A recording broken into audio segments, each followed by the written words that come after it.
Gustavo, Legal. seja bem-vindo aí, né? Muito obrigado por ter aceitado o convite para a gente bater esse papo hoje. Fiquei extremamente feliz, né? E muito contente com essa possibilidade de conversar aqui com você, de trocar uma ideia, né? Hoje você tem sido aí um dos grandes influenciadores, um dos grandes consultores nessa área, principalmente, né? De silagem de milho, de processamento. Então, agradeço muito por você ter aceitado o convite. Para mim é um prazer enorme te receber aqui. Igualmente, professor. É com enorme prazer que eu estou aqui representando aí o Track and Feed, que é uma parceria entre grandes amigos, né? Eu sou um dos membros aí, mas temos aí o William, que é agrônomo, que fala lá sobre a parte agronômica no nosso canal, e o Ramon, que é meu primo, é um dos meus melhores amigos também, que fala da parte de nutrição de gado de corte. A Késia, de conservação de forragens, eu falo de nutrição de gado de leite, mas sempre também faço esse adendo aí na parte de colheita por ter trabalhado bastante, né? Também na minha tese, no período que eu fiquei no exterior e também nas consultorias que eu venho dando aí já tem há 2 anos, esse é o segundo ano. Então, também é um tema assim que eu gosto muito de falar, principalmente que tem tudo a ver com nutrição, né? A silagem de milho é a principal forragem utilizada no Brasil e no mundo. E temos aí o fator amido, né? Que é uma forragem que contém amido. Sim. E para a gente disponibilizar esse amido, passa pela colheita. E é um amido produzido dentro de casa, né? E quem colher com eficiência e aproveitar esse amido produzido dentro de casa, com certeza é o amido mais barato que você vai ter na sua fazenda. E isso aí impacta grandemente na rentabilidade da fazenda, principalmente porque, é claro que depende do sistema, né, que é adotado a silagem de milho, mas nos grandes rebanhos aí, médios, né, de gado de leite, a gente usa aí 50% da dieta é silagem de milho e ela contribui bastante aí com o teor de amido da dieta, assim como a parte fibrosa, né? Estou falando do amido por causa do preço alto do milho. Mas é isso aí, vai ser um prazer e já agradeço aí, é um prazer para nós do Trek estar fazendo essa live com você, pela admiração também que nós temos pelo trabalho do senhor e com certeza, assim como outros canais também, inspiraram a gente a tomar essa iniciativa de estar levando informação, né, para produtores, técnicos e estudantes aí que almejam ser consultores, toda a cadeia aí. Se a gente puder fazer esse trabalho de formiguinha aí, com certeza a gente vai agregar muito aí para a nossa pecuária nacional. Com certeza, né? A gente estava até conversando sobre isso, né, Gustavo? Acho que um vai ajudando o outro, né? Muitas pessoas, muitas iniciativas legais, né?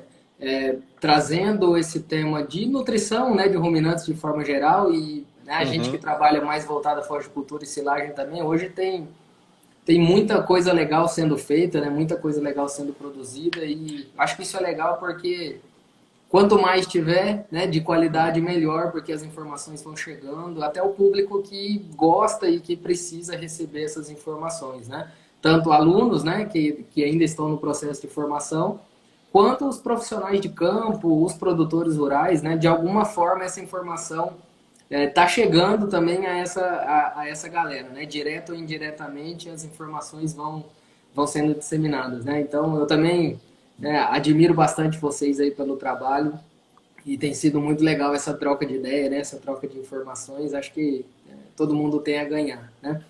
Com Gustavo, certeza. nosso papo aqui hoje, né? Para quem está nos assistindo, obrigado mais uma vez todo mundo que está entrando aí para o bate-papo, né? Acho que vai demorar um pouquinho até a galera ser notificada, porque eu fiquei muito tempo sem fazer live aqui no Instagram.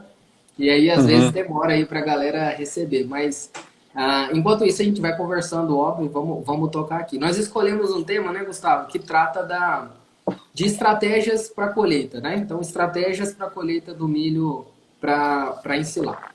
A gente veio, né? Vamos fazer um histórico assim um pouco mais longo, né?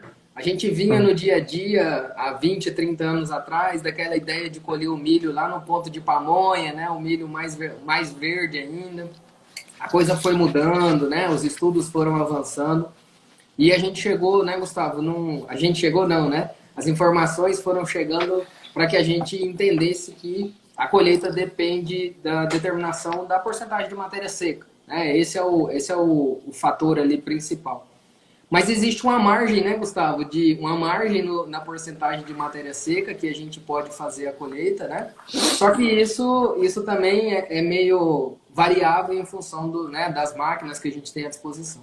Então, para a gente começar o bate-papo, Gustavo, eu queria que você falasse para a gente, né, assim, qual é a faixa de colheita que a gente pode colher milho para ensilar? Estamos falando de planta inteira, óbvio, né? E por que tem esse parâmetro de matéria seca e a relação disso com as diferentes máquinas que a gente tem no mercado? Então vamos tentar seguir uma linha de discussão, né, nesse sentido aqui. Não, com certeza, professor. Só fazendo mais um comentário, eu acho que a internet possibilitou esses encontros, né, e essa divulgação da informação. Então, a gente fica muito alegre, né, de poder ter esse canal para divulgar isso. Só participando aí para o pessoal, eu trabalhei muito com essa parte aí, então espero contribuir. Eu sou zootecnia de formação, fiz em Lavras, né, na Federal de Lavras, e fiz meu mestrado lá também com a parte de nutrição de gado de leite, e depois eu tive uma experiência de 1 ano na Universidade do Wisconsin, em Madison, e onde eu avaliei exatamente isso, né, tamanho de partículas e processamento de grãos em 70 fazendas no meio oeste americano, no Wisconsin, Illinois, Iowa e Minnesota, e a gente avaliou tamanho de partículas da parte fibrosa, né, pela Penn State, e o processamento de grãos, e aí a gente fazia um questionário, né, para os produtores, né, com várias perguntas sobre a colheita. Qual foi o ponto de colheita, qual o tamanho de corte, qual a distância entre os rolos cracker, entre os rolos do cracker, a marca da máquina e outros fatores também. Então, aí que eu, voltando de lá, eu tive a ideia de trabalhar com isso no doutorado, porque eu via que faltava esse tipo de informação aqui no Brasil. Até então, professor, a gente não tinha um experimento com automotriz no Brasil, né? E foi aí que surgiu a ideia.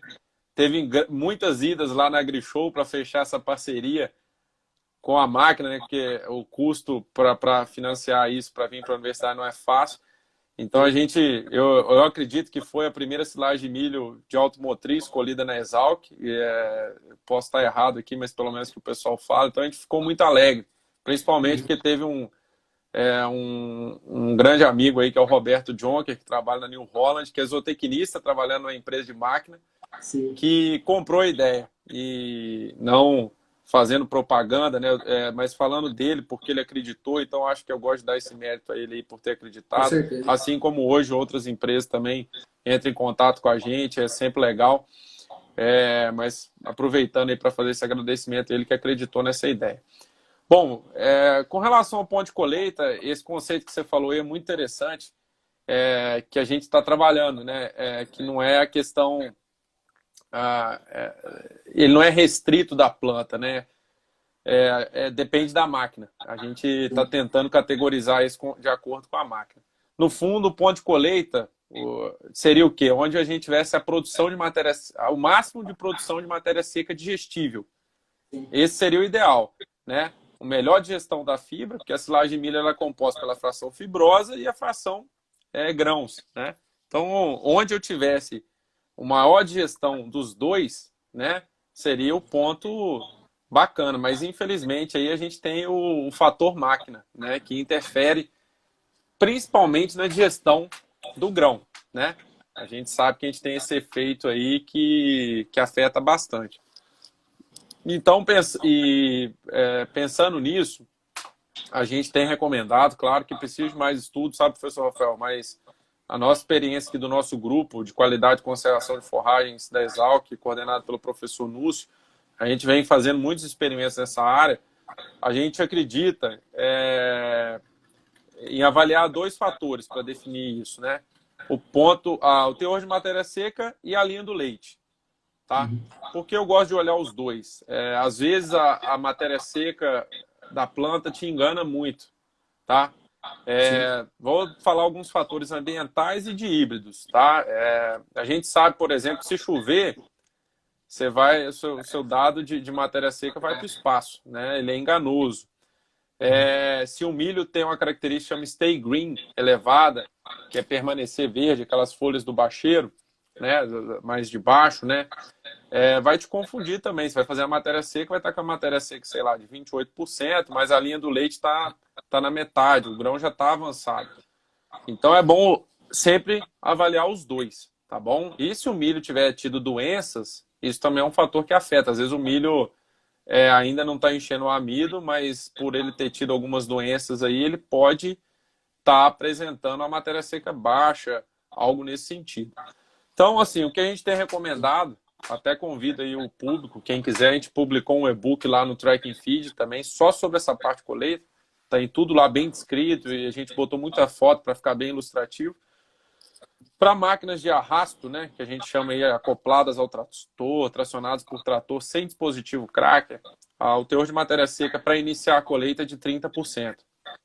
E a linha do leite, 1/3 da linha do leite, tá?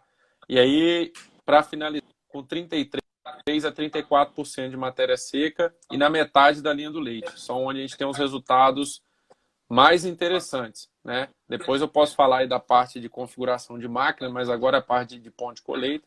Essa é a recomendação que nós estamos dando, que estamos mostrando mais resultado. Entra com 30, a gente sabe que a colheita, aí, principalmente de máquina de arrasto, demora mais dias, né? Pela eficiência de colheita da máquina, que é mais baixa, para você tentar finalizar aí com 34%. Né? Normalmente, depende também da condição climática, do híbrido, mas a planta ganha aí de 0,3 a 0,5 unidades percentuais de matéria seca por dia. Então já dá para você ter uma ideia, né? Vamos pôr 0,4, que é um número intermediário, 0,4, de 30 até 34% de matéria seca, você vai ter aí 8 a 10 dias para fazer essa colheita, tá? Na automotriz, professor Rafael, a gente já recomenda, claro, né, que aí a gente tem o cracker. Mas antes de falar da automotriz, né, tem a máquina de arrasto hoje com cracker também, né, não tão potente como da automotriz, mas ela permite você ir ali até os 35% de matéria seca, e a gente tem dados aqui também da Exalc com as duas marcas aí do mercado que dispõem desse dispositivo, né, a Jumil e a Menta, e resultados positivos, tá? Quando comparado com a máquina sem o cracker. Então, aumentou realmente o processamento de grãos. Claro que o preço da máquina é mais elevado, lógico, e precisa de um trator um pouquinho mais potente aí, acima de 100 cavalos para puxar essa máquina, porque tem uma demanda energética para movimentar esses rulos, né? Com a autopropelida, a gente tem recomendado aí de 34 a 37% de matéria seca, né? E com a linha do leite de 1/2 até 3/4. Isso para a planta inteira colhida em corte normal, tá? Altura de corte ali de 30, 40 centímetros, que é o que o pessoal costuma colher. A gente tem um milho de endosperma vítreo, que é difícil de quebrar, então por isso que a gente não tenta estender mais, né? Tem trabalhos aí do professor Ferrareto, mostrando a meta-análise que ele fez em 2012, que acima de 40% o processamento já não é tão efetivo em aumentar a digestão do amido. Tá? Experimentos que ele, na meta-análise que ele fez.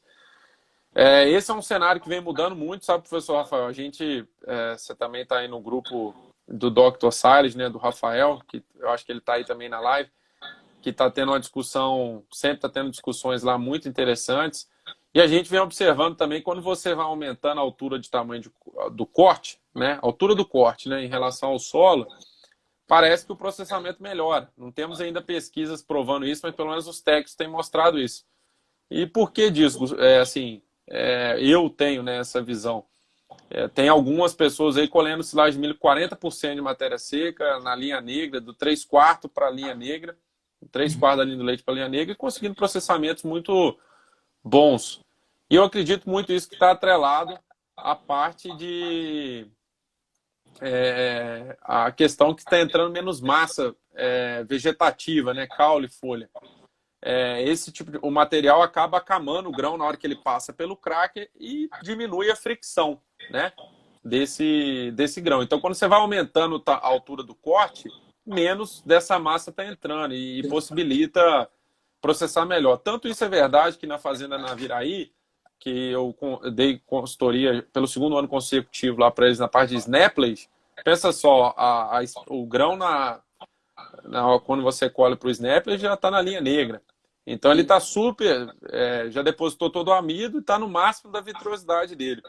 E a gente, com o advento agora que a gente tem a peneira para avaliar o processamento em tempo real, a gente tem visto processamentos de 75%, 80% de grãos quebrados abaixo da peneira de 4,75 milímetros. O que isso me indica? Não é o problema só o grão, né? No Snapplige eu não estou entrando nada da parte vegetativa quase, né? O que eu tenho ali é palha de sabugo e sabugo. Então, assim, mostra que o cracker consegue quebrar esse grão na condição que tem menos fração vegetativa. Então, essa é uma ideia aí de pesquisa que nós estamos trabalhando aqui no nosso grupo.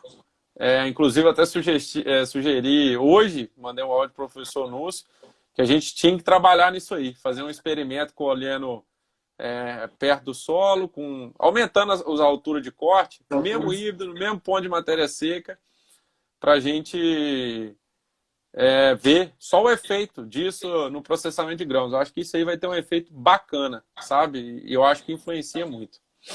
Legal. A gente fez falou de altura, não avaliamos processamento de grão, foi em 2019 para 20 e fizemos um experimento com altura, né? Altura de corte, para ver a parte agronômica, de produtividade e também qualidade da silagem, né? Inclusive tem um TCC sexta-feira agora do Kleber, que vai ser sobre desse trabalho até. Mas acho que é legal, né, repetir trabalhos dessa forma, variando, no caso, a proporção de grão, né, na massa que você colhe, verificando se isso interfere no processamento, né? Acho que é bem legal. Gustavo, entendendo mais ou menos essa faixa, só antes da gente partir aqui para um bate-papo falando dessa parte de tamanho de partícula e processamento, como que vocês têm feito no dia a dia do campo a avaliação de matéria seca? Né? Pode fazer com micro-ondas, com Coster, com air fryer. Como que estão as experiências de vocês nessas análises e a assertividade disso, né, no dia a dia do campo? Vocês têm visto bons resultados? Não, com certeza, professor Rafael. Eu acho que as 3 ferramentas são muito interessantes. Eu até recentemente, cara, no LinkedIn eu vi um rapaz que eu sigo postando um experimento que eles fizeram testando esses 3, cara. E depois eu não achei o nome da pessoa. E eu lembro que o Airfryer tinha um erro um pouquinho maior em relação ao método tradicional, que é a estufa, né? 2 a 1,5 unidades percentuais a mais. Mas, de qualquer forma, eu uso muito micro-ondas e Coster, são as 2 ferramentas que eu uso mais. O micro-ondas a gente tem um pouco oneroso aí de tempo para você ficar lá e troca aquele copo quente toda hora, queima os dedos. Resumindo, é um saco, né? É um serviço de corno, aquilo ali, mas estagiário, né? Mas a gente vai queimando os dedos, trocando ali, mas funciona bem. Eu hoje atrelo ele, né, a pegar essa amostra depois, quando eu estou colhendo, né, depois que eu defini o ponto de colheita, abriu a colheita, para fazer a parte da flotação, separar o grão da fibra. Eu já aproveito essa amostra para fazer isso. Mas eu uso o Coster e o micro-ondas. A Airfryer eu não tenho tanta experiência. Usei esse ano lá na consultoria que a gente fez na Agrindos, que é um material que eles dispunham lá. Até porque queimou o micro-ondas. O micro-ondas, talvez, isso aí é um cuidado que a gente tem que ter. Como a gente estava querendo fazer matéria seca para secar a amostra para fazer a flotação, a gente fazia 5, 6, né? E isso aí chegou uma hora que queimou o micro-ondas. Então, eu acho que a Airfryer tem uma vantagem. Mas depois, se eu achar esse estudo aí, eu até mando para você, para eu não falar errado aqui, mas que merece ser postado. Eu acho que a Airfryer é uma grande ferramenta, sim. E até a Marion postou esses dias, ela está validando um equipamento novo aí. Então, acho que vamos ter novidade aí. Sim, eu acho que a gente fala brincando no micro-ondas, né? Porque realmente é chato de fazer, né? Meio demora, mas é uma ferramenta, né, muito útil, principalmente porque no campo você precisa definir o ponto, não tem como mandar para um laboratório essa amostra para ter retorno em tempo hábil, né? Mas realmente, Air Fryer, a gente também está com algumas ideias aqui de alguns testezinhos e em breve a gente deve fazer também alguma coisa. porque eu acho que também a air fryer é um pouquinho mais prático, né? É um Sim, pouquinho sim. mais rápido, mais fácil de você manejar. Então, claro, né? Tem que tomar alguns cuidados, mas eu acho que é uma metodologia que pode ajudar também bastante. Gustavo, beleza.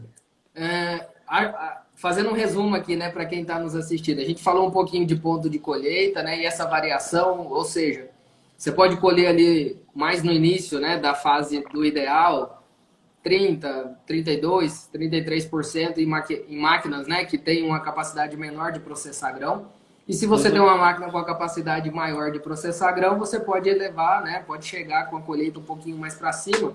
Até o professor Lúcio fez uma discussão esses dias aqui com a gente, mostrando, né, pontos positivos de esperar chegar um pouquinho mais para frente, né, 38% de matéria seca, né, o acúmulo de amido pode aumentar um pouquinho, né, então tem alguns pontos vantajosos, né? Mas aí você precisa ter uma máquina que possibilite essa colheita, né? Uhum. Agora, acho que é legal a gente, né, dar uma conversada também para fechar mais ou menos o assunto e aí a gente interagir um pouco com o pessoal. Por que que a gente tem que analisar, Gustavo, o tamanho de partículas, né? Como que a gente analisa e o processamento de grãos, né? Qual é a importância disso para a conservação, para o consumo, né? Tenta dar uma resumida aí para nós nessas, né? Na importância de tamanho de partícula e processamento de grãos. Eu acho assim, é bem interessante esse assunto. Vou até remeter aqui a uma pergunta da minha qualificação e que eu faço menção a um produtor de leite aqui da região de Piracicaba, perto ali de Rio Claro, entre Rio Claro e São Pedro, a fazenda campestre, chama Jorge Gonzalez, que sobre essa questão, assim, eu vou fazer essa brincadeira, mas depois eu vou dar a recomendação que eu acredito, Sim, que perguntaram isso para ele, né? Ele colhia com máquina de arrasto e picava muito fina a silagem. Todo mundo que ia lá, o consultor ia falar para ele, mas isso aqui tá fino demais. Ele falou, não, porque é o único jeito de machucar o grão. sim. Aí ele falou assim, né? E marcou muito para mim, professor Rafael. Falou, vaca come dieta, vaca não come só silagem. E eu posso picar fino. Se eu botar uma segunda fonte de forragem, se eu pôr caroço de algodão, subproduto fibroso, dá para fazer e realmente ele não está errado, tá? Então, assim, eu vou dar a recomendação, sim, claro, lógico, só que tem adaptações, né? Até a Penn State faz adaptações, se você usa ou não uma segunda fonte de forragem, mas a gente consegue fazer uma dieta com partícula mais fina, desde que você, com a silagem mais fina, desde que você contorne esse problema, o nutricionista consiga contornar esse problema, né? Mas existem as recomendações, claro que se você conseguir um processamento adequado com a recomendação de partícula adequada, você tem um alimento mais versátil, né? Que ele adapta a mais dietas, né? Você consegue fazer mais dietas com aquela mesma forragem do que uma forragem muito fina. Se você não tiver nada que vai fazer a vaca ruminar, ela vai dar acidose, assim como o boi, né? Se você só Sim. depender da silagem. Então, assim, o que a gente recomenda, esse é um ponto que eu gosto muito de falar, ainda mais com o preço do milho alto, primeiro eu foco no processamento, sabe, professor Rafael? Porque para comprar milho vai ser mais caro. Então, se você puder cortar, processar o máximo que você puder do grão, depois que você acertar o processamento, que é o máximo que a minha máquina consegue ir. Aí eu tento ajustar o tamanho de partículas da Sim. parte vegetativa, tá bom? Mas até Legal. porque o tamanho de corte é uma medida que vai alterar isso aí, né? Essa parte tanto do tamanho de partícula como dos grãos. Mas o que a gente usa para avaliar isso? O tamanho de partículas, fração fibrosa. É a Penn State. Quais são as recomendações da Penn State, né? A peneira de 19 milímetros. O jogo de peneira da Penn State tem 3 peneiras e o fundo, né? A primeira peneira é de 19 milímetros e a gente quer que fique retido ali de 2 a 8% de partículas ali, tá ok? A recomendação é de 8% quando você trabalha com dietas exclusivas, como silagem de milho, fonte exclusiva de forragem. Se não, você pode ir até 2%, tá bom? Se você trabalha com um pré-secado, um verde picado, um capim verde picado, algo assim na dieta, você pode ir até 2%, tá? Um adendo que eu falo aí que mais do que a porcentagem, avaliar a uniformidade do picado nessa peneira, que é aí que vai aparecer os defeitos da colheita, né? que eu brinco, né? Se tiver roseta de sabugo, que é aquela rodelinha do sabugo, é um indicativo que a faca contra a faca não estão ajustadas. A faca contra a faca tem que ter o espaço ali para passar uma folha de papel, né? Outro defeito, a contrafaca pode ter tido... A colhedora pegou uma pedra, alguma coisa assim, e fez dentes na contrafaca. Então, ali, na hora que estiver cortando, pensa que a faca contra a faca é igual a tesoura. Faz um dente na tesoura, como é que vai sair o corte ali na região do dente? Não sai uniforme. Então, esse é um sinal clássico, né, da parte da contrafaca. E se tiver muita palha picada desuniforme, realmente a parte mais difícil de picar da planta de milho é a palha, né? E aí a afiação de facas, né? Quanto melhor a gente afiar as facas, a gente recomenda aí 2 vezes ao dia para atuar nisso aí. Então, assim, como consultor, a peneira que eu mais olho, além da porcentagem, é a peneira de 19. Ela me diz muita coisa. Não só a porcentagem, mas também como a uniformidade desse picado e os prováveis defeitos da máquina, tá ok? Na peneira de 8, a nova recomendação aí do Miner Institute, junto com a Penn State, é trabalhar acima de 50%, né, de partículas retidas nela. Eu até gosto de trabalhar com número, assim, a opção pessoal, né, da antiga Penn State, que é 60%, 65%, porque ali é aquela partícula ali que faz ruminar, para mim. Por quê? Ela é a partícula que a vaca ingere, com certeza. Tá? A peneira de 19, eu esqueci de falar isso, ali é a partícula que não compacta no silo direito e é a que a vaca consegue rejeitar. Eu presenciei isso, né? Até eu não falei isso aí no comentário aí de matéria do ponto de colheita, né? A gente tem um processador novo, já não é tão mais novo assim, que é o Shredless. O professor Luiz Ferrareto foi pioneiro de trabalhar com ele, que bem provável que ele processa, pode a gente ir na matéria seca até mais elevada aí para colheita, né? E as máquinas que eu presenciei lá nos Estados Unidos, que colhiam com Shredless, davam uma uniformidade de partícula muito boa na peneira 19. Então, assim, retinha mais, o Shredless aí você pegar, vai reter 15% da peneira 19, mas é partícula desse picada, tamanho né? aqui, bem picotada, né? Não é a palha inteira, né? Não é a palha inteira. Acima de 19 pode ter qualquer coisa, entendeu? Na peneira de 8 ali, não. Eu sei que está entre 8 e 19, no intervalo. Então, aquilo ali eu sei que a vaca come. Então, se eu puder potencializar o que fica na de 8, com certeza é interessante. Para mim, professor Rafa, vou falar das outras, da peneira de 4 e do fundo. Nessa parte, eu olho menos a parte de distribuição de partículas nesses dois, na peneira e no fundo, né? Da peneira de 4 milímetros, eles recomendam de 10% a 20%. E o fundo de 10% a 25%. Na peneira de 4 e no fundo, eu olho mais o processamento de grãos. Já dá para ter uma noção como ele está. Eu não fico batendo em cima, ó, tem que ter 20%, 10% aqui, entendeu? É claro, né? Se tiver muito grão inteiro na peneira de 8, não é correto. Se tiver com 70% lá porque tem grão inteiro, beleza, tá errado. Mas se eu monitorar a de 8, eu sei o que está acontecendo no resto. Isso que eu quero dizer. Uma é consequência da outra. Então, eu foco na de 19 e na de 8. E nas outras eu só olho o grão. Pô, realmente está picado. Na de 8 também eu olho se tem grão inteiro. Grão inteiro não fica na 19. Ele fica na de 8 principalmente na de 8, né? E na de 4 e no fundo fica o grão que foi picado. Então, da parte de fibra, eu olho isso, tá? Mas antes disso, eu vou regulando a máquina sempre, assim, para começar o serviço, né? O cara chegou lá, tem que abrir o serviço. Ele tem que dar um chute, né? Para começar e aí começar a avaliar. Ele vai avaliar, senão ele vai no que o prestador falar. Então, o que a gente recomenda? Para a máquina tracionada, eu gosto de colher a 6 milímetros de tamanho de corte, tá? Porque dá um rendimento legal e a minha experiência atende essas exigências aí da Penn State e consegue processar bem um grão. E para automotriz, o trabalho que eu fiz no meu doutorado, também não estou universalizando isso, né? Tudo é contexto. A gente viu que eu começo, o 12 milímetros foi o tamanho que melhorou o processamento de grãos também, tá? Mas eu começo com 18 milímetros, vou avaliando, e se eu puder, eu vou reduzindo o tamanho de corte até 12, para ver o quanto que isso impacta no processamento de grãos, que eu vou falar agora na segunda parte, tá? Então, assim, essa é as minhas dicas para você abrir o serviço. E aí você começa a avaliar a Penn State, que eu gosto de avaliar 4, 5 vezes por dia, né? Sempre vou lá pegando a amostra no silo, que chega lá dos caminhões. E também uma avaliação que eu faço junto, que é a parte do processamento de grãos, que a gente também pega aí de 5 a 6 amostras, 3 de manhã, 3 de tarde, que é o quê? A gente seca essa amostra também no micro-ondas ou no air fryer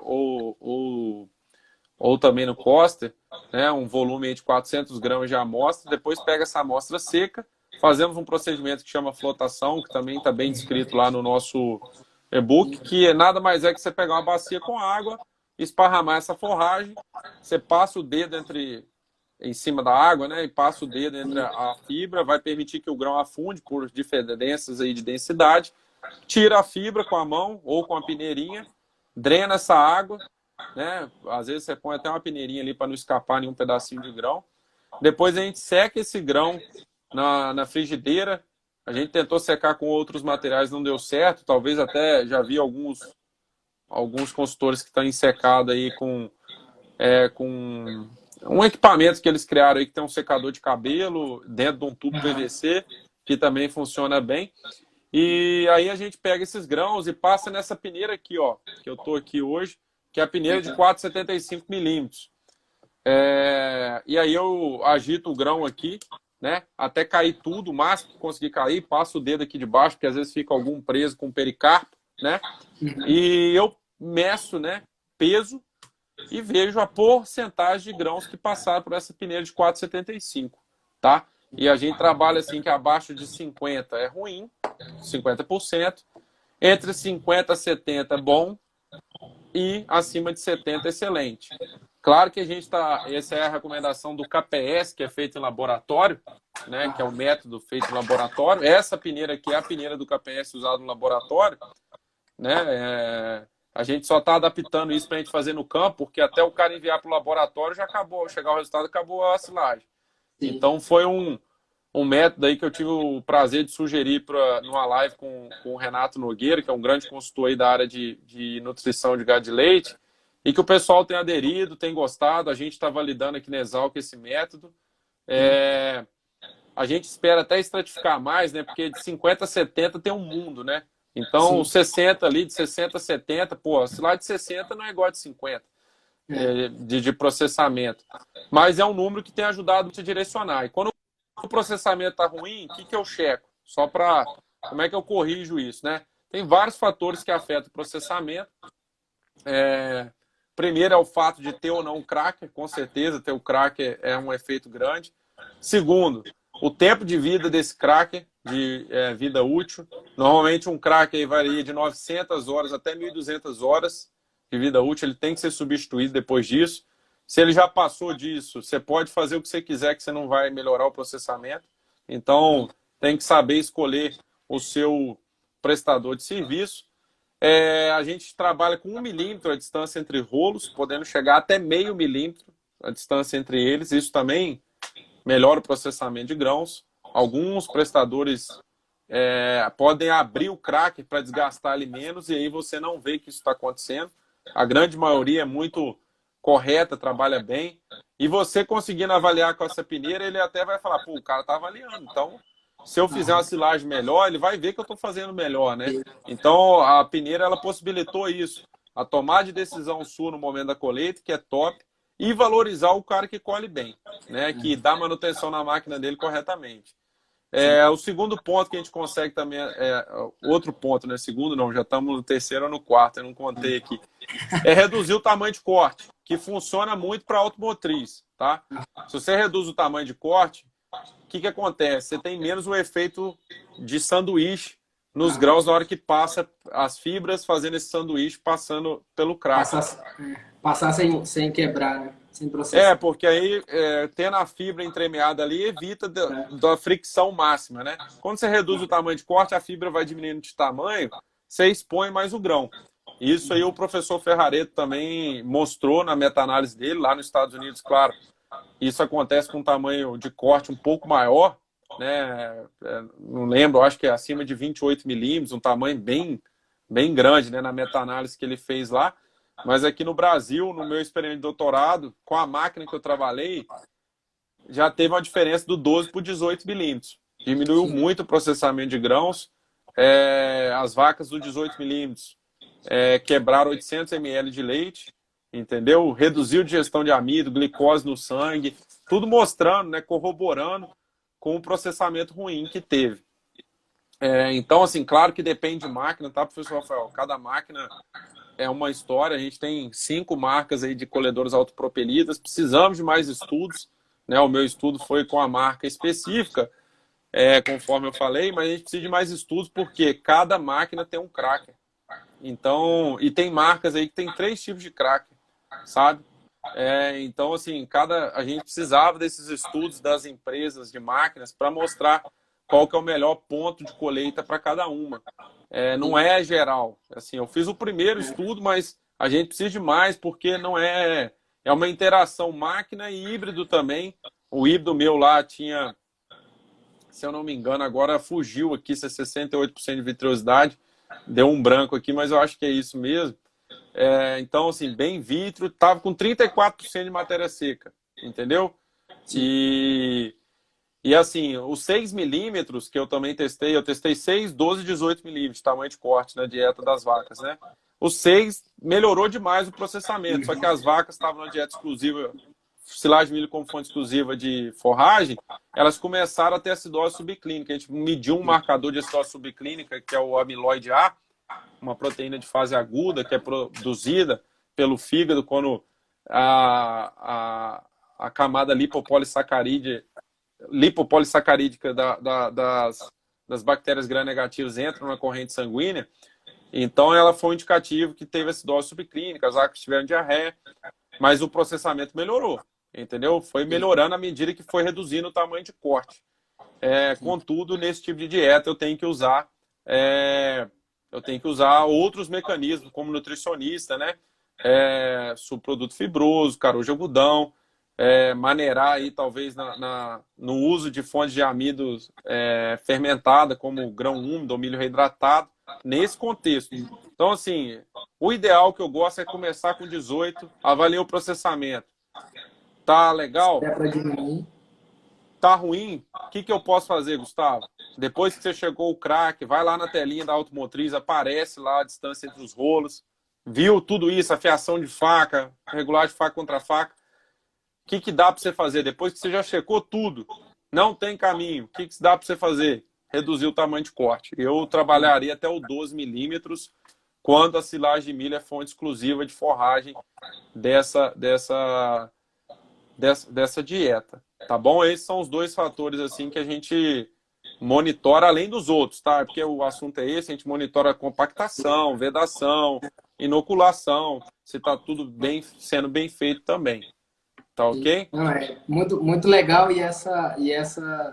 você comentou dessa interação, né, Gustavo? Acho que muitos trabalhos ainda virão, né? Porque tem interação da máquina com o híbrido, com a porcentagem de matéria seca, né? Com o tipo de grão, então é muito dinâmico, né? São muitas variáveis. Né? Muitas fontes de variação em alterações nesse processo, né? Bom, Gustavo, muito legal. Só queria te fazer mais uma perguntinha, né? E aí eu vou até aproveitar e pedir para quem está assistindo aí, gente, se vocês quiserem mandar perguntas, fica à vontade. De preferência, mandar nessa caixinha aí de perguntas mesmo, que é mais fácil da gente achar aqui, tá? Aí a gente vai bater um papo aqui e responder dúvidas de vocês. Sobre a Schledled, eu conversei esses dias atrás com um prestador de serviço aí na região de Minas, São Paulo, né? E ele comentou que praticamente a frota dele inteira já mudou, ele não tem mais cracker, né? O cracker convencional ele já está mudando para fazer Schledled, né? Você já tem acompanhado colhedoras colhendo com esse mecanismo e você comentou um pouco ali sobre a avaliação na peneira da Penn State, ela vai mudar um pouquinho, né? Mas mantendo o processamento de grãos e uniformidade mais adequada, né? Pelo menos é isso que deve vir, né, Gustavo, nos próximos anos até pra gente. Como que você vê isso? Não, com certeza. E esse é um nome aí, rapaz, que eu custei para aprender a falar, hein? É difícil, né? Shredley. E é um conceito, foi difícil de eu entender, porque assim, tem um processador, mas Ah, os americanos lá, eles trabalham que, tipo assim, o shredlage é um conceito de silagem, né? O lage aí é de silage, né? sim. Que seria usar o processador, mas tem que colher acima de 28 milímetros, tá? De Ah, tamanho de corte. Só sim. que isso aí, para mim, assim, os americanos não vão assistir isso aqui, é uma besteira. Sim. Porque, poxa, se eu colher com processador shredless, mas eu quero colher com 20, 18 milímetros, pô, dá para fazer. E às É. vezes não tem estudo ainda, né? Eu não acompanhei nenhuma máquina que tinha esse equipamento. Eu acho que você deve estar falando do Rafael também, seu xará, né? Rafael Reis. Não, Do não sei se Thiago. é. Tiago Reis, Thiago perdão. Reis. É, É, Tiago. Desculpa, isso. Tiago, confundi. Mas o Thiago Reis já conversei muito com ele, é um cara excelente. Isso. Sempre a gente está conversando também para bolar experimentos, para mostrar isso. Será que o shredder, se eu reduzir o tamanho de corte dele, também aumenta o processamento? Porque os americanos estão batendo no 28 milímetros, Aham. 28 ou 32. Sim. E por quê? A ideia lá, eu estava lá quando foi, assim, estava na onda disso aí, era o quê? Tirar a segunda fonte de forragem. O americano queria tirar a segunda fonte de forragem e para isso ele queria o quê? Aumentar o tamanho de corte. Só que o medo dele aumentar o tamanho de corte era o quê? Esse efeito que eu tô te Não falando. processar grão. Não processar pelo efeito de acamamento. Como esse cracker ele é mais agressivo, a geometria do cracker, né, é mais agressiva, ele possibilitou isso, trabalhar com os dois, né? Uhum. Então, mas eu acredito que dá para reduzir o tamanho de corte e você processar é, a, muito bem. Então, eu acho que é uma baita ferramenta. As outras marcas também estão vindo com outros crackers. Só Uhum. lembrando, eu não comentei, né? Mas maturidade afeta o processamento, que o grão vai ficando mais duro. Sim. A gente sabe também que o formato do grão, esse é um estudo também que eu tinha vontade de fazer, a profundidade do grão, que é o comprimento dele. Sim. Grãos mais chatos processam pior, É. entendeu? Grão Então, essas dentado, né? Bem comprido é melhor. eu tenho a parte da vitrosidade, se é dentado, macio ou vítreo, e tem a parte do comprimento dele, sabe? Tem híbrido que tem só aqueles grãos, igual aqueles da borda da espiga, aqueles que Sim. fazem a finalização, Redondinho. aquele ali é o pior. Aquele ali não processa. E é Sim. tanta coisa legal que dá para estudar disso aí, professor Rafael. A gente vê, por exemplo, que às vezes tem silagens que são colhidos com automotriz com a planta de milho mais nova, que se você for avaliar o processamento, ele vai dar ruim. Porque o grão passa ali, ele maceta, ele a massa, e na hora que você Aham. passa nessa peneira, tanto no laboratório ou lá na hora, vai te dar a falsa impressão que ele não vai passar por essa peneira, mas ele Sim. tá macetado, entendeu? Sim. Só porque ele virou uma pasta ali, ele não passa não vai passar pela peneira. Então, assim, a falha de qualquer método, a gente tem que ter esse bom senso, que nada é perfeito, entendeu? Então, assim, pode funcionar, mas você lembra dessas coisas aí que podem estar afetando Sim. tudo isso aí, beleza? Muito legal. Bom, Gustavo, bastante coisa que a gente falou. E aí, abrir, né, um tempinho aí para quem está assistindo a gente, se quiser mandar alguma perguntinha para a gente fazer aqui para o Gustavo e trocar uma ideia, fiquem à vontade. Né? Tem alguns parabéns aqui, Gustavo, elogiando, né? Eu queria aproveitar e dar os parabéns, né, pelo prêmio que vocês ganharam, né? A tese da sua autoria, né, Gustavo? Foi eleita aí, ganhou o prêmio da SBZ, né, do ano passado, né? Isso, eu agradeço muito aí, mas aproveitar o espaço aí para enaltecer a equipe. Eu só liderei esse projeto, mas a gente não faz nada sozinho. Graças a Deus aí tive o apoio do QCF, todos os membros e todo mundo que veio me ajudar. Só para você ter ideia, professor Rafael, meu Sim. pai e minha mãe veio no fim do ano, ficar aqui 2 semanas. É, namorada, na época, hoje é ex-namorado, mas na época veio ajudar, meu primo, tanta pessoas importantes que acreditaram nesse projeto e ajudaram eu fazer e concluir. Então não é a vitória só minha, não, é de toda essa galera aí que acreditou no propósito e o artigo está publicado hoje também. Quem quiser, tem interesse aí, a gente pode passar. A gente tem Legal. a felicidade de ter conseguido fazer esse trabalho aí. Ah, bacana. Parabéns a todo o grupo. Foi um trabalho muito legal. Eu já li algumas partes da tese, ainda não peguei o artigo para ler, mas eu já li algumas partes da tese, né? E muito bacana, é um trabalho fantástico e com certeza merece todo o reconhecimento, sim. Bom, Gustavo, a gente falou bastante coisa aqui, né? E o pessoal não. Deixa eu ver aqui se eu não estou achando. Mas o pessoal não mandou perguntas aqui, acho que é porque ficou tudo muito bem claro, tudo muito bem Tomara, explicado. tomara, tomara. Mas assim, foi muito legal, Gustavo. Quero agradecer a sua disponibilidade, né? A gente sabe a correria que é aí para lidar, né, com o dia a dia do trabalho de campo e poder dedicar um tempinho aqui para a gente para conversar. Agradecer pelo seu tempo e pelas informações, né? E, claro, parabenizar também você e toda a equipe aí pelo trabalho.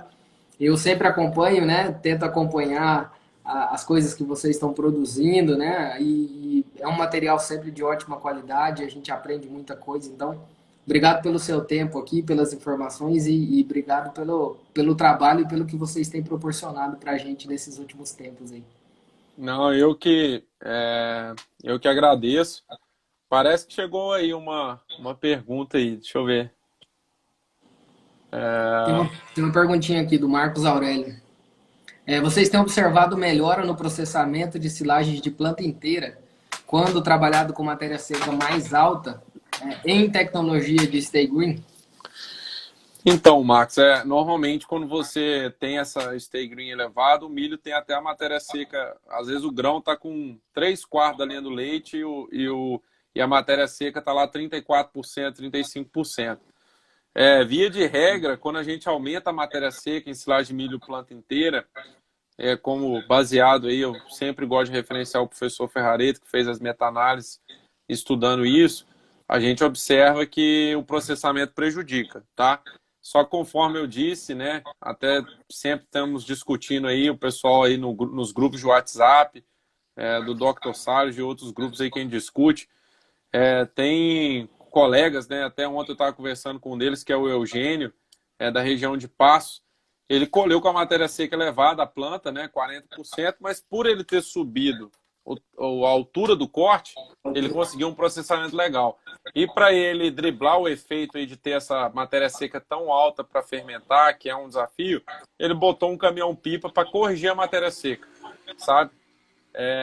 Então ele é uma linha aí que a gente está estudando mais, porque pode ser interessante. Então, assim, via de regra, quando você colhe na altura normal, você vai avançando com a maturidade aí do grão, cai o KPS, né?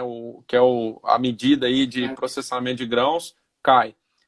Agora, se aumentar a altura de corte, pode não ser verdade isso que eu estou te falando, até porque, por exemplo, quando eu tenho trabalhado com Snaplage, que é a silagem de espigas, a gente consegue um processamento bom. Parece que é o efeito da massa de forragem, folha e caule, que afeta isso aí também, tá? Claro que a maturidade do grão, ele vai depositando amido e vai depositando as prolaminas que circundam o grão, né? E isso aumenta a dureza dele, né? Mas se o cracker pegar nele, ele espatifa, né? Se o cracker estiver no bom estado. Então a gente está ainda tendo que evoluir esses estudos, que a literatura fala que se aumentar a maturidade, cai o processamento de grãos, né? A literatura americana fala que é acima de 40% de matéria seca. Aqui a gente tem um híbrido vítreo, talvez seja antes disso um pouquinho, tá? Sim, isso aí tem. O Stay Green, né, Gustavo, é uma característica também, é uma característica genética dos híbridos, né?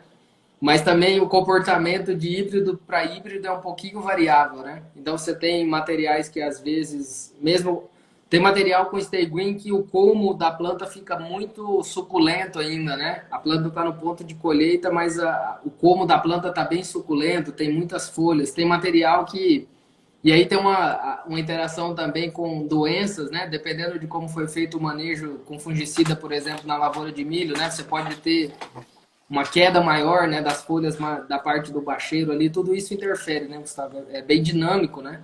Mas a relação com o grão é isso, né? Grãos, o tipo de grão que a gente tem aqui, né? E ele muito próximo de fechar o enchimento, ele vai ser um pouquinho mais difícil dele quebrar, né? Com certeza. Sim, não, é bem isso aí. Só fazendo um complemento que eu acabei não falando, né? Eu falei mais para autopropelida aí, dos ajustes que tem que ser feito. Para a máquina de arrasto, a fiação de faca, né? 2 vezes por dia, regular de faca contra faca. A gente tem um desafio que a gente acredita que uma passada de uma faca quebrar o grão em 4 pedaços, que seria o ideal, né? Essa peneira de 4,75 milímetros foi sugerida porque um grão em 4 pedaços seria passível de passar por ela, é querer demais uma faca pegar uma vez no grão e fazer isso. Então, o que serve, que a gente tem observado na pesquisa, é o quê? Reduzir a entrada na roça. Né? Por mais que você peque em deposição de amido, você vai conseguir um processamento melhor pela faca, tá? Se você tiver ainda, tem algumas máquinas que tem uma peneira que o grão bate ali, dá uma casqueada nela. Até o Gilson, que está aqui também assistindo a gente, fez experimentos com isso. Essa peneira parece funcionar bem abaixo de 34% de matéria seca. Acima ela já não funciona, né? E tem os rolos crackers agora que está entrando aí, que dá para processar legal. Mas reduzir o tamanho de corte, a gente viu que não funciona para máquinas de arrasto. Para automotriz, beleza, funciona. Para máquina de arrasto, os nossos experimentos aqui, a gente fez com 30% e 35% de matéria seca, reduziu o tamanho de corte, não afetou. O que realmente melhorou o processamento foi colher mais cedo. Tá? Por isso que eu só enfatizando isso aí, que talvez é uma realidade aí. Então, eu acho que tem mais uma pergunta aí, Ô, professor. Não sei se o Gustavo, tempo vai estourar, né? tem duas perguntas. Aí o que eu vou propor é assim: tem mais algumas perguntas, né? Eu acho que está quase perto de dar 1 hora. Eu não sei se o Instagram está derrubando com 1 hora. Vamos tocar aqui para responder essas. Caso o Instagram derruba, a gente volta para finalizar. Pode ser? Pode ser, sem problema. Pode ser? Aí o público que tiver aí, se cortar aqui, a gente volta para terminar de responder as perguntas. Tranquilo? Não, show de bola. O Jeroen pergunta aqui, Gustavo, se existe algum trabalho que o KPS melhora durante o período de armazenamento. É até legal citar, né, os trabalhos também do professor Ferrareto, né, só que isso com grão, né, com grão reidratado. Até testando a interação, né, de processamento, né, com o tempo de armazenamento, né, Gustavo? Sim, sim, isso aí já era uma verdade absoluta para grão úmido e milho reidratado. Até o experimento inicial aí que viu bastante esse efeito foi do Pat Hoffman, que é um grande pesquisador lá da Universidade do Wisconsin. E o professor Ferrareto publicou, acho que, um trabalho mostrando essa redução, melhoria, né, perdão, do KPS com o tempo de estocagem.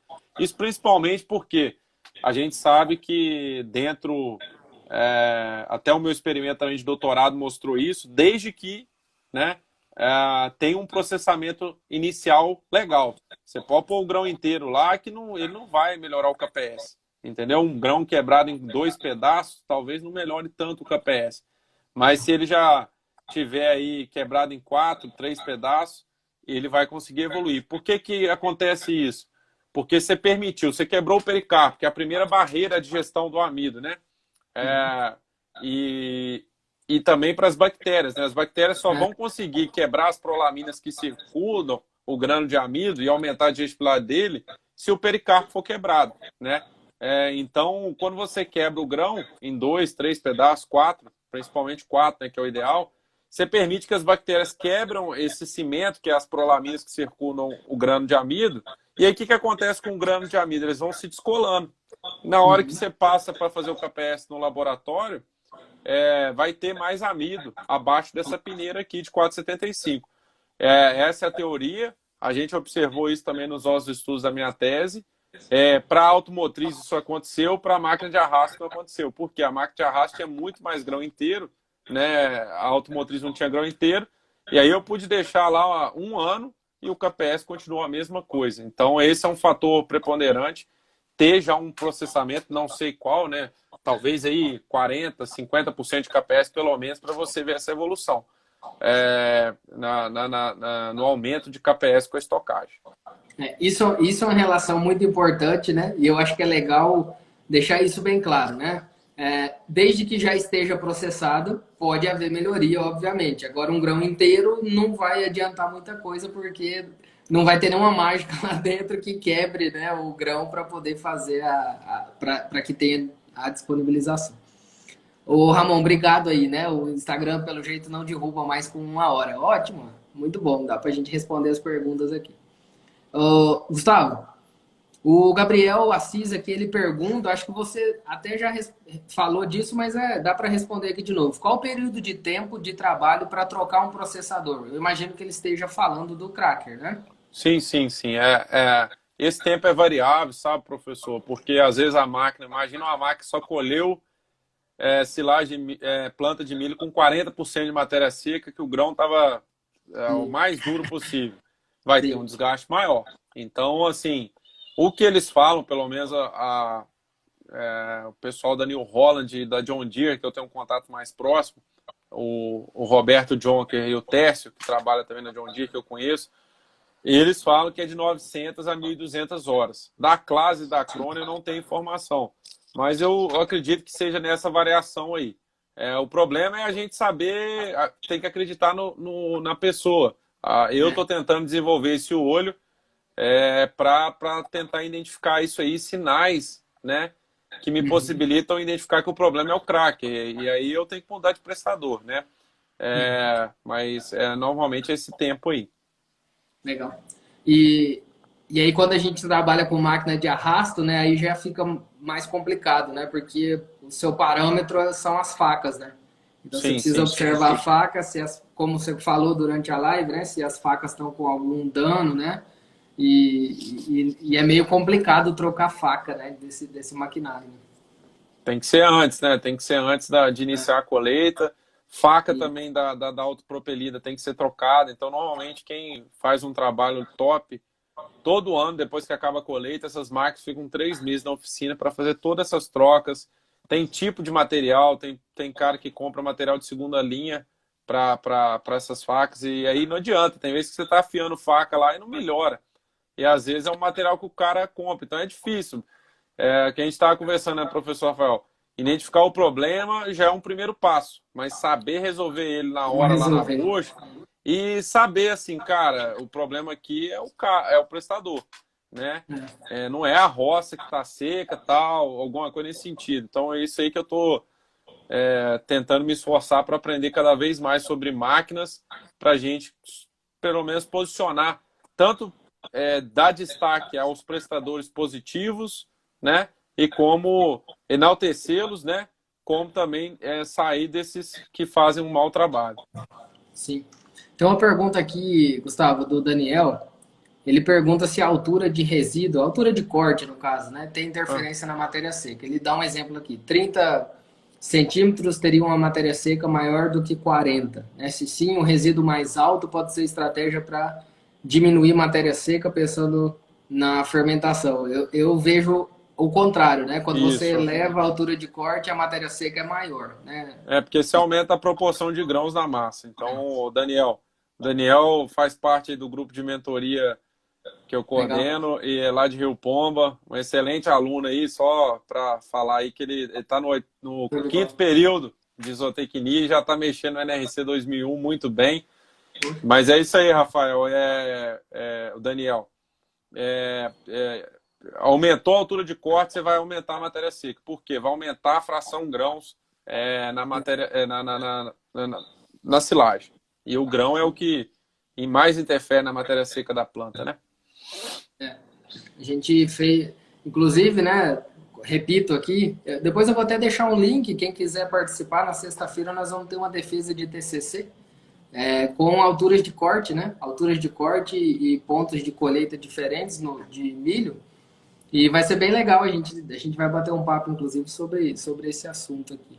Tem um Interessante. comentário aqui do Gilmar, ele fala que trocando a mola do processador tem dado um bom resultado na melhoria do processamento de grãos. Com certeza, Gilmar, Gilmar. Também um tema que tem que ter não tem dado de pesquisa, mas é uma observação prática que faz muito sentido. Com certeza é muito importante. E, professor Rafael, para deixar uma mensagem aí do ponto de colheita, até antes da live que eu estava conversando com o Igor Kirrenbach, que é um grande consultor da parte de agronomia, também sugiro aí o convite a ele, aí, se você tiver essa oportunidade, um cara, ele legal. faz um trabalho aqui que chama Guia da Forragem, junto com a Exalc, que é uma avaliação de híbridos no Brasil todo, não no Brasil Sim. todo, perdão, em 6, 7 regiões, mas que pega que eles estão expandindo, né? Eu acho que para o Goiás, mas Rio Grande do Sul, Paraná, Santa Catarina, São Paulo, Minas, e eles avaliam híbridos de várias empresas. E eu estava discutindo com ele, e eles apresentam esse resultado de forma gratuita nessa plataforma que chama Guia da Forragem. Se você entrar lá, dá para você escolher o híbrido que tem mais a ver com as condições edafoclimáticas da sua região, e você vai ver qual que produz mais matéria seca digestível aí por hectare, tá? E ele falando muito dessa... A gente estava discutindo ponto de colheita, ele falou, Gustavo, se fosse para escolher uma medida, eu ainda vou na linha do leite. Tá? A matéria seca, ela é um direcionador, mas tem muitos efeitos ambientais, conforme o senhor falou aí também, o uso de fungicida vai afetar o stay green. Se teve uma seca brava, vai afetar. Se teve doença, igual enfesamento aí, que está pegando os milho, tudo, vai afetar. Então, o grão, por causa da cigarrinha. Então, a linha do leite, ela assim, é soberana, né? E ele acha que realmente é bem interessante. Eu até vou aproveitar que você falou sobre isso, né? Eu, esses dias atrás, agora, pouco tempo atrás, eu até fiz um vídeo aí numa série de vídeos que a gente preparou aqui e eu até eu comento sobre isso, né, Gustavo? A linha do leite é um indicador, né? Então, assim, a textura, né, do grão, ele é um indicador, né? Um indicador, inclusive muito assertivo, né? Eu diria assim, né? É um indicador muito assertivo. Você consegue, pela textura do grão, verificar bastante, né? Entender bastante de como que está o acúmulo de amido, né? Como que está a matéria seca. É claro, a matéria seca você vai ter que fazer, mas a linha do leite é um indicador muito Prático, né? pontual, né? Muito interessante e eu não deixo de usar, né? Eu acho que é um ponto que a gente não deve deixar para lá também, né? Não, vamos fazer só matéria seca. Não, mas espera aí. Acompanhar o desenvolvimento do acúmulo de amido no grão é o primeiro passo, né? Para chegar próximo de entender o ponto de colheita. Eu concordo com isso daí. Não, com certeza é, é crucial. E a linha do leite você pode ver lá no campo, né? Só a dica que a gente dá é evitar a bordadura, né? Na hora que você for fazer a amostragem. Que isso aí pode afetar, porque a parte da bordadura pega mais sol, entendeu? Mas aí você pega bem distribuído lá no meio da lavoura, que aí você vai ter uma precisão melhor disso aí. Mas você pode usar os dois, usa os dois. Se tiver que escolher um, a linha do leite, para mim, eu corroboro aí com o Igor, que é o principal, e aí a matéria seca, ela ajuda também. Então, se você puder olhar os dois, melhor ainda. Legal. Ó, o pessoal do Atualiza Agro perguntando do custo da silagem. Se você for comprar hoje, né? Aqui pro nosso lado aqui, que não é muito comum, né? A comercialização, dificilmente você vai pagar menos que 650, 700 reais na tonelada da silagem de milho, né? Eu não sei como é que tá aí para baixo, mas eu não acho que esteja longe de 600 também, né, Gustavo? Então, eu confesso também que eu não sei se do comércio, posso até, para ser preciso no valor, depois olhar, porque normalmente a gente vê aqui as propriedades que eu estou atendendo, eles produzem a própria silagem, né? O preço de venda não é só o custo, mas o hectare de milho aí é coisa de 5.500 para produzir, né? A 6.000 reais os insumos. E aí depende da produtividade, né? Aí para ver o quilo da tonelada aí de matéria natural, vai depender aí. Mas é legal o público falar aí de cada região, que a gente vai ter um número mais preciso. Aqui, ó, o David mandou aqui. O David é de Jaru aqui. Um abraço aí, David. É de Jaru aqui em Rondônia, região, a bacia leiteira forte nossa aqui em Rondônia. 500 reais a tonelada. Essa semana me procuraram falando sobre isso e o preço era de 650 reais, né? Depende muito, né? Pô, isso depende muito, mas a gente falava, né, Gustavo, aqui na região, um ano e meio atrás, de 330 reais, para nós aqui já era um valor absurdo, né, de venda de silagem. Hoje tá praticamente o dobro isso. Né? Aqui algumas regiões 250, 350 reais assim era o valor que eu ouvi. Eu não sei se mudou muito por causa da alta do milho grão, né? Com certeza afetou. E assim, quem for comprar, pede uma análise bromatológica. Eu acho que você tem que basear nisso. Não é só quantidade, né? Então, ver quantas toneladas de matéria seca que você está comprando, não só matéria natural, e quantas toneladas de matéria seca digestível. Olha o KPS, gasta aí uns 200, 300 reais para análise bromatológica, mas tenha essa ferramenta em mão, você como técnico, para direcionar a compra de forragem. E dependendo da distância é complicado. Eu acho que porque a operação é grande para retransportar, dá para reensilar, é possível, mas é uma operação pesada, né? Eu já vi muita fazenda fechar quando erra nesse planejamento, tem que comprar forragem, porque você vai estar transportando água. Ali é 65% de água, né? Ou 70, 80, né? Não, perdão. 75 a 60, depende aí como é que você colheu, né? Mas se tiver uma 40% de matéria seca, você está levando 60% de água. Então aí é complicado, vai ficar caro. O Ramon falou aí, né? No caminhão 300, né? O pessoal que compra a granel para reensilar. Aí eu acho até, né? Você comentou da qualidade, né? De vez em quando procuram a gente, né? Será que essa. Dá uma olhada nessa análise aqui se essa silagem tá boa para comprar, né?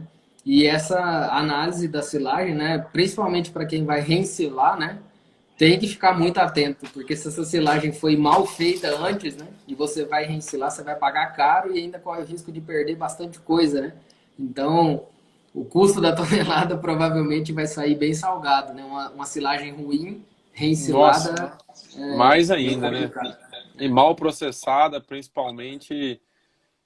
Hoje a gente tem esse KPS aí que entrou no Brasil, ou seja, deve ter uns 5, 4 anos que tem essa análise aqui que estão fazendo os laboratórios e possibilitou isso, né? Que a gente não tinha essa avaliação do processamento de grão.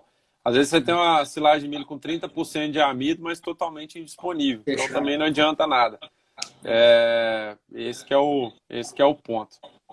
Muito legal. Bom, Gustavo, acho que acabou aqui as perguntas. Se tiver mais alguma, manda aí enquanto a gente vai despedindo aqui. Senão a gente caminha para o fechamento, né? Já tá ficando tarde para vocês aí, já quase 9 da noite, né, Gustavo? Então, mais uma vez, né? Muito obrigado, Gustavo, pela sua disponibilidade, né? Por todas as informações. Foi muito bacana, né? Muito produtiva o bate-papo aqui. Gustavo vai estar junto, né, com a gente no podcast também daqui uns dias, né, Gustavo? A gente vai fazer um episódio falando um pouquinho também de maquinário, né, para colheita. Vamos bater um papo mais para frente lá, vai ser bem legal. Uhum. E queria agradecer muito e parabenizar pelo trabalho e dizer que para mim foi uma satisfação muito grande e uma honra poder bater um papo aqui com você. Não, que isso, professor Rafael. O prazer é meu. Convido todo mundo aí que quiser aí também seguir nós aí do Track and Feed. A gente tem a intenção aí também de disseminar conhecimento na área de alimentação. Acreditamos muito que a pecuária do futuro é aquele que sabe produzir o alimento dentro da fazenda e com o mínimo de perdas possível. Por isso que a gente uniu essas 4 áreas aí, a parte de produção de forragem, como acertar nisso para você não ter que comprar forragem. Esse já é um primeiro passo, porque normalmente quem compra forragem é mais difícil, né? Não é que eu não vou falar que é impossível. E guardá-la bem, porque ela é cara. Então, evitar o mínimo de perdas e saber usá-la estrategicamente, tanto no lugar de leite como no lugar de corte. Então, a gente fica muito alegre aí, se vocês quiserem. Lá temos um e-book que a gente oferece lá. Entra lá no nosso Instagram. Ficou bem legal, muito ilustrativo, muita foto. É E muito também legal eu, mesmo. O não, e-book é muito bom, gente. O e-book é muito legal. Eu recomendo todo mundo a ver mesmo, porque é bem legal, bem dinâmico, né? Bem didático. É muito prático, é muito legal. Recomendo mesmo que vocês vejam. não, eu fico feliz aí, professor, que o senhor gostou. E a gente. E eu também tenho outros projetos também, né? Além do tracking também, aproveitando o espaço aqui. Claro. Eu sou fundador de uma startup da área de tecnologia para bezerras leiteiras. E a gente até recentemente fez a primeira venda, estamos muito alegres. Quem quiser, depois eu acho que eu vou até digitar aqui o nome. é Systec, Sim. né, com Y, Tech de tecnologia, Feeder de alimentador, que a gente tem uns equipamentos que são abrigos para bezerras leiteiras, né, que são criados em abrigos individuais aí desde o nascimento até 2 meses ou 3 meses de idade. E o Sim. nosso equipamento aí permite monitorar o consumo de ração dessas bezerras e o ganho de peso. E a gente, pelo aplicativo, consegue monitorar. Então, quem quiser acompanhar nós aí, segue lá. Estamos muito felizes aí com essa primeira venda aí, colocando uma fazenda legal aqui no estado de São Paulo. Conseguimos sair do estágio aí do protótipo e conseguir ir para as vendas. Então, a gente Muito está legal. muito feliz também. Então, quem quiser aí também acompanhar a gente nessa área de tecnologia, é um trabalho aí que a gente faz também. Tá bom? Eu vou deixar daqui a pouquinho, Gustavo. Eu posto um stories aqui com, né, eu já postei outros, mas eu posto agora com o Instagram da Track e da Systec Feed. E aí quem quiser entra no stories e acessa direto lá também. Aí Show de fica bola. mais fácil de achar, né? Tá, eu te mando aí certinho. Mas Sim, muito obrigado, professor, por essa interação. Espero conhecê-lo aí pessoalmente aí depois que acabar com essa certeza. pandemia para a gente bater papo. Eu acho que dá para a gente tirar muita ideia de pesquisa aí. E Dá. principalmente ser ponte para essa turma nova que está chegando aí. Eu acho Sim, que esse é o principal mensagem aí, estimular os alunos. A gente do trekking pensa muito assim, e acredito que o senhor também corrobora disso. Eu e os meninos, né, que fazem parte aí do trek, todos tiveram a oportunidade de estudar em universidades muito boas, né, na UFLA, na Exalc. Eu também fui para a Universidade do Wisconsin. Deus possibilitou isso, meus pais também, e a gente quer levar essa informação para vocês, para democratizar a informação, né? E não só a parte de pesquisa, mas também a parte prática, e conseguir ser ponte aí para quem é interessado, para gerar mais valor para o agro. Quem ganha é a pecuária nacional, com técnicos mais bem informados e que possam direcionar medidas técnicas boas para aumentar a rentabilidade e manter mais produtores na atividade. Esse que é o ponto, assim, que é a missão que a gente corrobora aí, né, professor Rafael, e a gente espera fazer isso cada com vez certeza. mais. Com certeza, isso a gente conversou bastante sobre isso, né, Gustavo, hoje mais cedo, inclusive, e eu acho que a ideia é essa, né? Vamos cumprir o nosso papel, né? Nosso pequeno papel, digamos assim, pô, nosso país precisa evoluir muito, né? Em muitas coisas, né? E muito passa por isso, passa pela educação, passa por tecnologia, né? Passa pela transformação das pessoas, né? A educação e a formação, né? Nossa formação técnica, o que nós tivemos até hoje, né? E temos, eu vejo muito isso, né? Com essa obrigação de repassar para quem quiser, né? Quem quiser acessar as informações e para que todos tenham oportunidades, né? Oportunidade de crescimento, oportunidade de mudar a vida, né?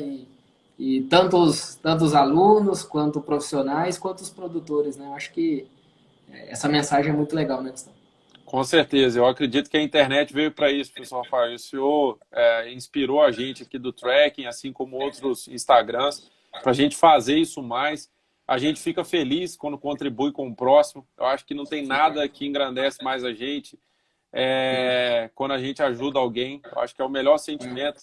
Às vezes a pessoa fica feliz, mas você parece que fica mais feliz que ela, né? Tem aquela frase assim que a felicidade é plena quando compartilhada. Ninguém consegue ser alegre sozinho. Então, quando a gente difunde o conhecimento, né, aquele que você só tem para você, mas você difunde, por exemplo, por esses canais, e você vê alguém usando e feliz, rapaz, isso aí você fala, pô, fez sentido o que eu estudei, as coisas que eu corri atrás, porque está ajudando as pessoas no campo. Então a sim. internet democratizou. Hoje eu consigo assistir aqui uma palestra dos pesquisadores de todo mundo, né? No O mundo inteiro. YouTube. É só você ter interesse. E aí eu falo isso, essa mensagem que eu queria deixar. Você que é do Instituto Federal, de uma escola menor, às vezes acha que não tem Sim, acesso, cara. Só depende de você. Eu falei muito isso aí com o professor Rafael antes da live, numa conversa que a gente teve, que depende de você também, né? Não é o aluno, não é o professor que faz a universidade, é uma interação, né? Claro que se você tiver um professor bom ou tiver numa região privilegiada, vai ser mais fácil, mas só depende de você. Se você correr atrás fazer um network legal, fazer estágios e acessar essas coisas na internet, os canais aqui que tem imensos. Você vai conseguir, não desiste, corre atrás que é possível sim, tá bom? Acho que essa é a mensagem aí final que eu gostaria de deixar. Muito legal, muito legal. Obrigado, Gustavo. Obrigado mesmo. Obrigado pela noite aqui e parabéns por todo o trabalho e agradecer a todo mundo que assistiu a gente, né? Que ficou aqui, que participou, mandaram aí as perguntas. Muito obrigado a todo mundo que participou. Gustavo, um Fique com abração. Deus. E pessoal, quem participou, já ia esquecendo. Eu vou deixar um link também na bio do perfil. E caso vocês tenham interesse, precisem de um certificado, né? Eu estou emitindo, né, para as lives, então, né, principalmente os alunos aí. Eu vou deixar um link na bio do perfil, vai ficar aberto até amanhã de manhã, tá bom? Aí entra lá quem quiser e preenche os dados lá para depois emitir o certificado para vocês, tá bom? Obrigadão, gente. Gustavo, um abração. Show de... E até a próxima. Valeu, abração. Tá bom, fique com Deus, professor. Boa noite. Tchau, Um tchau. abração, abração.